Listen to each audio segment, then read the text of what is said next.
Hello दोस्तों, कैसे हो आप सब।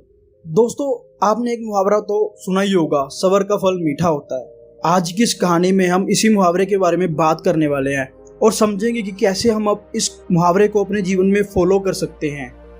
और इस कहानी के माध्यम से हम इस मुहावरे का असली मतलब समझेंगे। दोस्तों, यह कहानी है आसमान में टिमटिमाने वाले तारों की और नारद मुनि जी की। इस कहानी में बताया गया है कि कैसे तारों में आपस में ईर्ष्या का भाव उत्पन्न होता है और नारद मुनि जी कैसे उन्हें सफलता का फल मीठा होता है इसका मतलब सुनाते हैं। दोस्तों, कहानी शुरू करने से पहले चैनल को सब्सक्राइब कर दो और बेल बटन को दबा दो ताकि आप आने वाले समय में ऐसे और भी इंस्पिरेशनल स्टोरीज को सुनते रहें और उनसे इंस्पायर होते रहें। चलिए आज की कहानी शुरू करते हैं। दोस्तों, इस कहानी में बताया गया है कि तारों को कैसे आपस में ईर्ष्या का भाव उत्पन्न हो जाता है और श्री नारद मुनि उनको कैसे इस मुहावरे का अर्थ समझाते हैं। यह अत्यधिक सुंदर और प्रेरणादायक कहानी है। दोस्तों, जब शाम को सूरज अस्त हो रहा होता है तब हल्की हल्की संध्या उत्पन्न होती है। चारों तरफ शांत सा वातावरण होता है और हल्का हल्का सा अंधेरा होने लग जाता है। सभी जीव जंतु पक्षी अपने अपने निवास स्थान को जाने लगते हैं और हल्की हल्की ठंडी ठंडी हवा चल रही होती है। तब हम आसमान की ओर देखते हैं तो हमें तारे नजर आते हैं, खूबसूरत से टिमटिमाते हुए तारे। उनमें से कुछ तारे अधिक चमकीले होते हैं और कुछ कम चमकीले।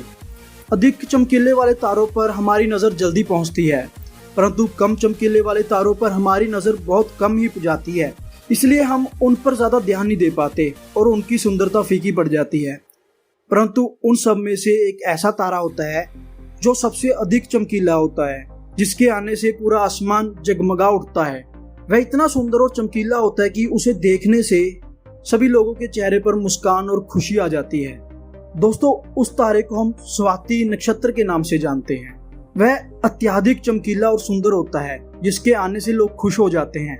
इसलिए बाकी के नक्षत्र स्वाति नक्षत्र से ईर्ष्या करने लगते हैं और अपनी ईर्ष्या के चलते वह ये सारी बात नारद मुनि जी को बताते हैं। और नारद मुनि जी उनको कहते हैं कि देखो, जो भी सब्र करता है उसकी कीर्ति संसार में ज्यादा होती है और मुझे प्रतीत होता है कि आप लोगों में धैर्य है ही नहीं, इसलिए आप संध्या काल होने से पहले ही आसमान में जगमगाने लगते हो। लेकिन स्वाति नक्षत्र इत्यादिक समय के बाद आसमान में निकट आता है और जगमगाने लगता है।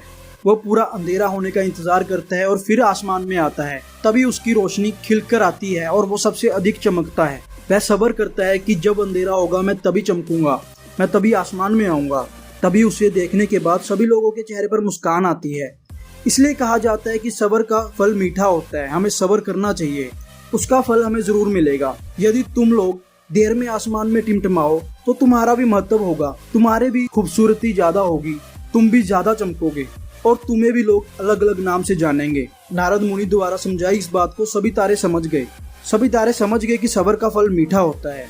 दोस्तों, यह बात हम सब जानते भी हैं और हमने महसूस भी किया है। मैं हमेशा अपने कार्य को पूरा करने के बाद उसके परिणाम के इंतजार में उतावला हो जाता हूँ, या फिर मैं उस कार्य को करने में इतना उतावला हो जाता हूँ कि उससे मेरा कार्य बिगड़ ही जाता है। परंतु मुझे ऐसा नहीं करना चाहिए। मुझे सब्र करना चाहिए उस परिणाम का, उस आने वाले कार्य का, जिससे मैं उस कार्य को अच्छे से समाप्त कर सकूं और उसका परिणाम भी अच्छा ही मिलेगा। हम जानते हैं जल्दी में लगाया हुआ निशाना हमेशा अपने गोल से बाहर ही जाता है।